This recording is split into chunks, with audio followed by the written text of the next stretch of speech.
সামুদ জাতির নাম শুনেছেন? তাদের কাছে আল্লাহ তাআলা একজন নবী পাঠিয়েছিলেন, নাম হচ্ছে সালেহ আলাইহিস সালাম।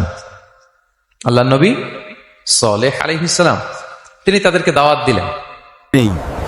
হে আমার জাতিগোষ্ঠী ভাইয়েরা, এক আল্লাহ ছাড়া আমাদের কোনো ইলাহ নেই, একমাত্র আল্লাহ তাআলার ইবাদত করো, সহিক রাস্তায় ফিরে আসো। তারা এই কথা শুনলো না। একটার পর একটা আল্লাহর পায়গাম আসে, তারা অবাধ্য হয়, তারা আল্লাহ তাআলার আদেশকে মানে না।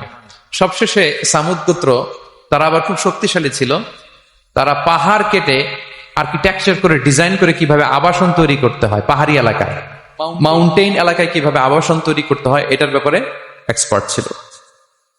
কিন্তু তারা সালেহ আলাইহিস সালামকে বললো, সালেহ তুমি পাগল, তুমি জাদুকর, তুমি যে আল্লাহর কথা বলছো আমরা মানবো এক শর্তে। তুমি যদি পারো তাহলে এই পাথরের পাহাড় থেকে একটি 10 মাসের গর্ভধারিণী একটি উট বের করে দেখাও।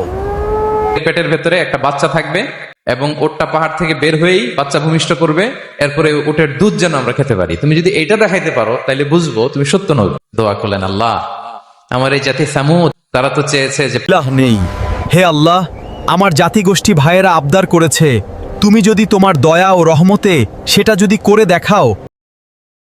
আল্লাহ তাআলা দোয়া কবুল করলেন।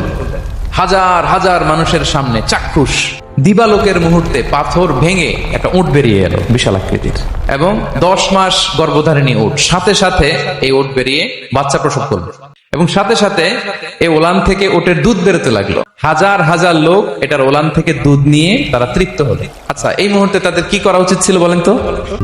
আশহাদু আল্লা ইলাহা ইল্লাল্লাহ ওয়া আশহাদু আন্না মুহাম্মাদুর রাসূলুল্লাহ ওয়া আশহাদু আন্না সালিহান নাবিয়্যুল্লাহ, এটা পড়া দরকার ছিল না? দরকার ছিল। কিন্তু তারা একের পর এক গোয়ার তুমি করতে করতে করতে করতে চাক্ষুষ দিনের বেলা এত বড় একটা মুআজিজা দেখার পরেও তারা অস্বীকার করলো। সাল্লাল্লাহু আলাইহি ওয়াসাল্লাম বললেন, এখন তোমরা তোমাদের ওয়াদা পূর্ণ করো। তুমি তো জাদুকর, ভয়ঙ্কর জাদুকর, তুমি পাথরের উপরেও জাদু করতে পারো। কি মনে হয় তারা লিমিট ক্রস করছে না? তারা সীমা লঙ্ঘন করে ফেলেছে। দে ক্রসড দেয়ার লিমিট। এবার তো আর ছাড় দেওয়া যায় না, কারণ আমি আপনাদের বলেছি শুরুতে যে আল্লাহ সব সময় ধরে না, কিন্তু যখন ধরে ছাড়ে না। আযাব চলে আসলো। কি আযাব? আর্থকোয়েক, রাজফা, পুরো ভূখণ্ড কেঁপে উঠলো। কেঁপে ওঠার সাথে সাথে সব মাটিতে পড়ে গেল। 2 নাম্বার আসলো সাউন্ড ওয়েভ, শব্দ নিনা, প্রচন্ড শব্দ তরঙ্গ। জিবরাইল আলাইহিস সালাম ওই এলাকার উপরে এসে এমন জোরে এক চিৎকার মারলেন, ওই চিৎকারে সামুদ গোত্রের প্রতিটি লোক কানের পর্দা ফেটে মুহূর্তের মধ্যে লাশ হয়ে জমিনে পড়ে রইল। Because they cross their limit. তারা তাদের লিমিট ক্রস করেছে। আর যারা লিমিট ক্রস করে, যারা সীমা লঙ্ঘন করে, তাদেরকে আল্লাহ তাআলা পছন্দ করেন না।